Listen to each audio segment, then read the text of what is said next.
नमस्कार दोस्तों, मेरा नाम है प्रदीप चौहान। बात समझनी है तो पूरी सुननी होगी।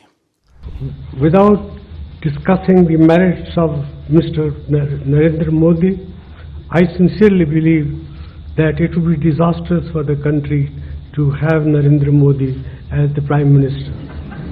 सवाल आपके दिमाग में भी आ रहा होगा, मेरे दिमाग में भी आया कि क्या अर्थशास्त्री थे मनमोहन सिंह, आर्थिक रूप से वो आगे का सोच सकते थे, देख सकते थे और उसको लेके भविष्यवाणी कर सकते थे, लेकिन राजनीतिक रूप में भी क्या वो मोदी को कांग्रेस में किसी और नेताओं से ज़्यादा बेहतरीन तरीके से समझ चुके थे?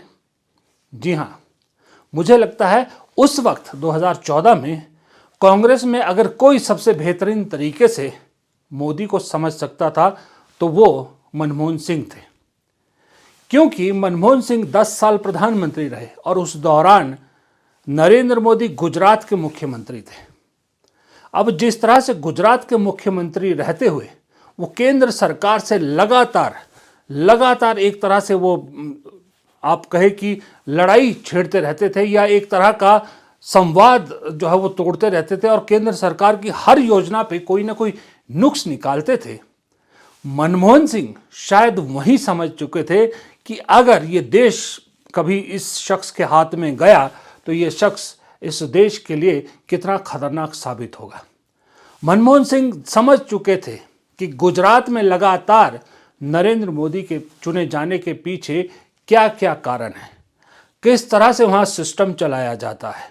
मनमोहन सिंह जानते थे जो शख्स आज कह रहा है कि मैं जानता हूँ, सत्ता में बैठा हूँ कि रुपए की कीमत यूं ही नहीं गिरती, जानते थे कि इसे मालूम ही नहीं है कि दरअसल अंतर्राष्ट्रीय बाजार चलता कैसे है।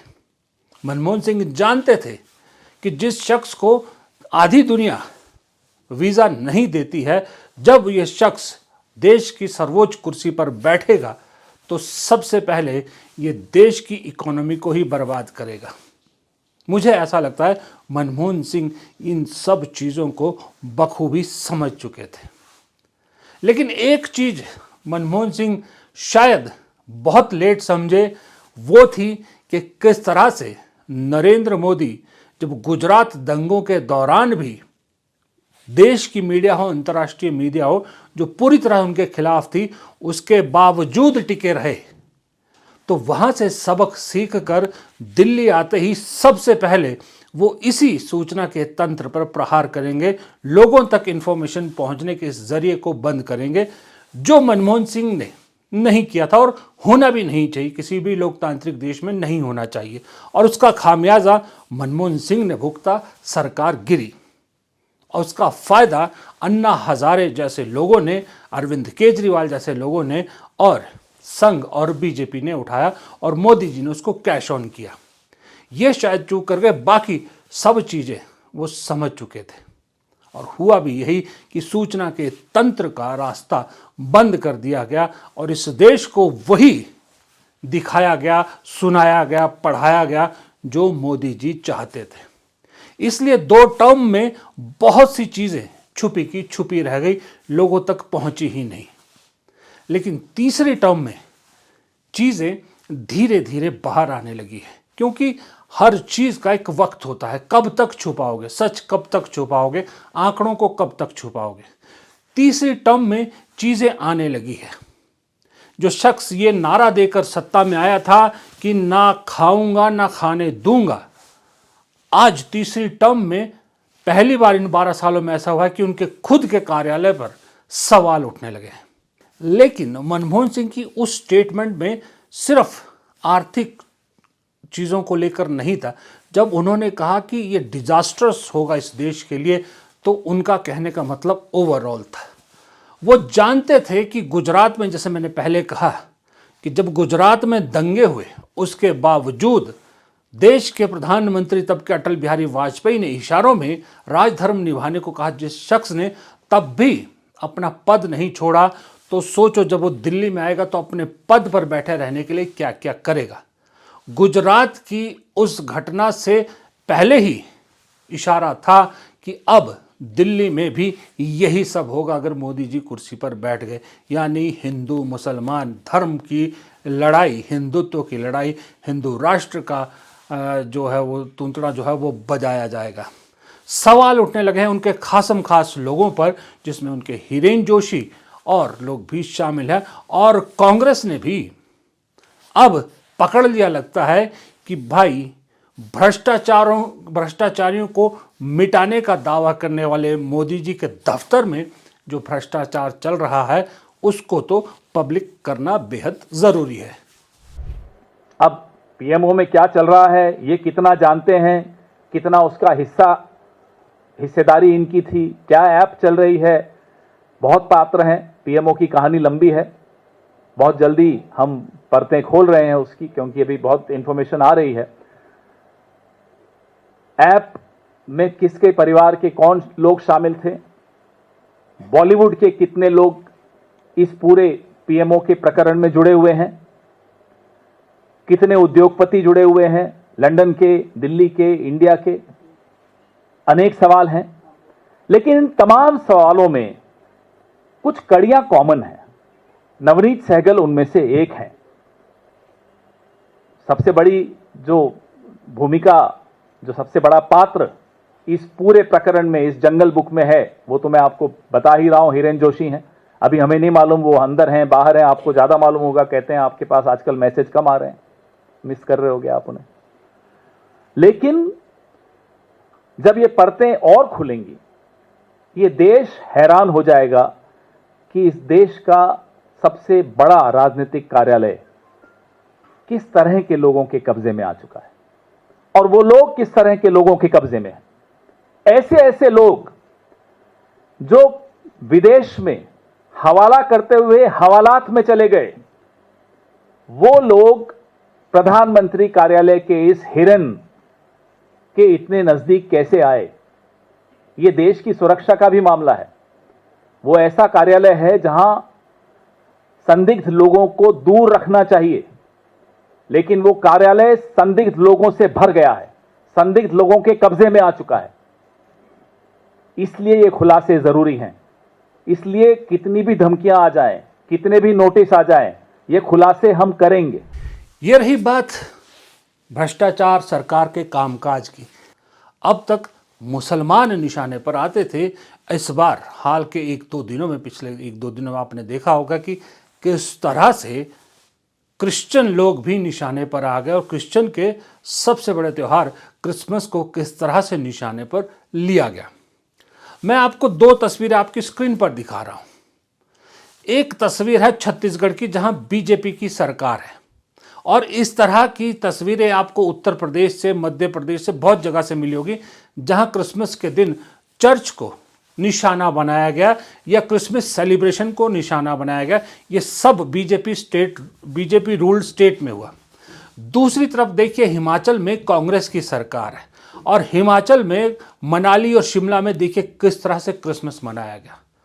जिस तरह से क्रिसमस आज तक मनाया जाता है, दुनिया भर में मनाया जाता है, लोग नाचते हैं, गाते हैं, खुशियां मनाते हैं, कांग्रेस रूल्ड स्टेट में आज भी उसी तरह से क्रिसमस मनाया गया। यह फर्क है बीजेपी और कांग्रेस रूल्ड स्टेट्स में। अब ये कांग्रेस रूल्ड हिमाचल में जो लोग नाच रहे हैं, गा रहे हैं, ये सारे क्रिश्चियन तो नहीं है, क्रिश्चियंस की तो आबादी इतनी भी नहीं है। ये है तो सारे के सारे ये हिंदू लोग घूमने आए हैं, अपना एंजॉय कर रहे हैं। क्रिसमस के नाम पे सेलिब्रेशन है, सजावट है, त्यौहार है, किसी के कोई दुश्मनी का वो थोड़ी है, एंजॉय कर रहे हैं।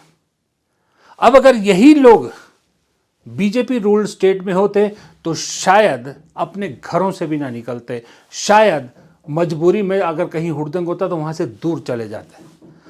हिमाचल के अलावा और कहां आपको ऐसी तस्वीरें मिली जहां इस तरह से सेलिब्रेशन किया गया हो क्रिसमस का, जहां सभी धर्म के लोगों ने एंजॉय किया हो? शायद आपको बेंगलोर से मिले हो, क्योंकि वहां कर्नाटक में भी कांग्रेस की सरकार है। शायद हैदराबाद में देखने को मिले हो, मैंने नहीं देखे, मुझे अपनी ही स्टेट के मिले, और मुझे इस बात के लिए अपनी स्टेट पर बहुत गर्व है। बहुत गर्व है कि यहाँ पर शिमला हो, मनाली हो, धर्मशाला हो, क्रिसमस हो या न्यू ईयर हो, पूरे जोरों शोरों से मनाया जाता है। कार्निवाल इस वक्त चल रहे होते हैं, हिमाचल शिमला में भी, मनाली में भी विंटर कार्निवाल चल रहे होते हैं। जो लोग अच्छा, एक और खासियत बताऊं मैं आपको हिमाचल के इन त्योहारों की मनाए जाने की, ये जो लोग कल क्रिसमस पे नाच रहे थे ना, इनमें से बहुत से लोग ऐसे भी होंगे जो जैसे ही उत्तर प्रदेश के होंगे और तो अपनी स्टेट में जाएंगे या मध्य प्रदेश में जाएंगे या जो भी बीजेपी रूल स्टेट में होंगे, वहाँ जाके ये हिंदुत्व का झंडा उठा लेंगे, वहाँ जाके क्रिसमस ना मनाने को सही ठहराएंगे। इनमें से बहुत से लोग ऐसे भी होंगे, ये गारंटेड मैं कहता हूँ, लेकिन खुद यहाँ पर मना रहे हैं। चलिए, अच्छी बात है, मना रहे हैं, त्यौहार मनाइए, चाहे किसी भी धर्म का हो, त्यौहार होते ही मनाने के लिए, लेकिन दोनों की सोच में फर्क आपको पता लगता है। दूसरी तरफ आज देखिए लखनऊ में, उत्तर प्रदेश में एक राष्ट्रीय स्मारक का, या जो भी नाम दिया, राष्ट्रीय जो भी है मैं भूल गया, इसका उद्घाटन किया प्रधानमंत्री ने। 3 बड़े बड़े स्टैचूज इस पार्क में बनाए गए हैं, अटल बिहारी वाजपेयी, दीनदयाल उपाध्याय और एक और है। अब ये बताइए, इतने बड़े बड़े स्टैचूज, पहली बात तो मुझे समझ में नहीं आता कि इस बीजेपी सरकार को, मोदी जी को इन मूर्तियों से क्या प्यार है। सरदार पटेल की इतनी बड़ी मूर्ति बनाई, हजारों करोड़ लगा, अब इस पार्क में भी 250 करोड़ के आसपास खर्च किया गया है। अगर इस 250 करोड़ से कहीं कोई हॉस्पिटल बनाया गया होता, या ये 250 करोड़ पुलिस पर खर्च किया गया होता, पुलिस की फैसिलिटीज को बढ़ाया गया होता, तो शायद उन्नाव जैसा कांड ना होता। या ये 250 करोड़ किसी एजुकेशन सिस्टम पर खर्च किया गया होता, तो आने वाले भविष्य में कितने गुना आपको फायदा देता, देश को कितना फायदा देता। लेकिन नहीं, शौक है। मूर्तियों को बनाने का क्या शौक है मुझे नहीं मालूम। चलिए, अटल बिहारी वाजपेयी पूर्व प्रधानमंत्री थे, समझ में आता है। सरदार पटेल पूर्व गृह मंत्री थे, समझ में आता है। दीनदयाल उपाध्याय का क्या कंट्रीब्यूशन इस देश के लिए है, जरा ये भी बताइए। फिर ऊपर से प्रधानमंत्री के खुद के हैंडल से ये तस्वीर जारी होती है कि देखिए, और बीजेपी भी जारी करती है कि देखिए पूरा लखनऊ मोदीमय हो गया, मोदी को देखने के लिए इतनी भीड़ आई थी। और दूसरी तरफ सच ये है कि ये देखिए कितनी बसेस हैं जो पूरे उत्तर प्रदेश से भर भर के लोगों को भर भर के यहाँ लाया गया है। और इतनी बसें एक जगह इकट्ठी कर दो तो सोचिए पूरे प्रदेश में, पूरे उत्तर प्रदेश में आज लोगों को कितनी मुश्किलात का सामना करना पड़ा होगा, कितने बस रूट कैंसिल हुए होंगे, कितने लोगों को बस नहीं मिली होगी। लाई हुई भीड़ को कहा जाता है कि मोदीमय हो गया उत्तर प्रदेश। मुझे तो कभी कभी सच बताऊं तो लखनऊ पे तरस आ रहा है। पहले मायावती ने इस ऐतिहासिक शहर, अदब के शहर को पत्थरों का शहर बना दिया। मैं 90s में गया था लखनऊ तो बहुत अच्छा लगा था। उसके बाद जब मैं 2010-11 के आसपास गया तो मैं देख के हैरान हो गया। शायद 2008-9-10 में गया था। पत्थरों का शहर, मायावती ने पत्थरों के शहर में बदल दिया था। अब बचा खुशी कमी जो है वो इस बीजेपी सरकार ने, योगी आदित्यनाथ की सरकार ने कर दिया। लखनऊ शहर की तो पहचान ही मिटाई जा रही है।